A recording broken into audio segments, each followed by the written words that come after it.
গাছটা পড়ে গেছিলো, তুলে দিয়ে গেছিলাম, এখন দেখেন ফল আসছে। এটা হচ্ছে আমাদের 12 মাসি কাঁঠাল। আলহামদুলিল্লাহ, আমরা আমাদের শ্রদ্ধেয় বড় ভাই রিয়াদ ভাই এবং অনিক ভাইয়ের জন্য অপেক্ষা করতেছি। ওনারা যেদিন আসবে ইনশাআল্লাহ ওই দিন আমরা কাঁঠাল পারবো।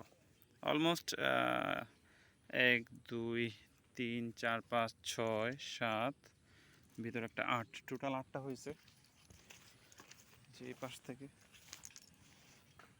সবগুলোই মোটামুটি একদম নিচ থেকে হয়েছে। একটা পেকে গেছে, মেবি গন্ধ আসতেছে।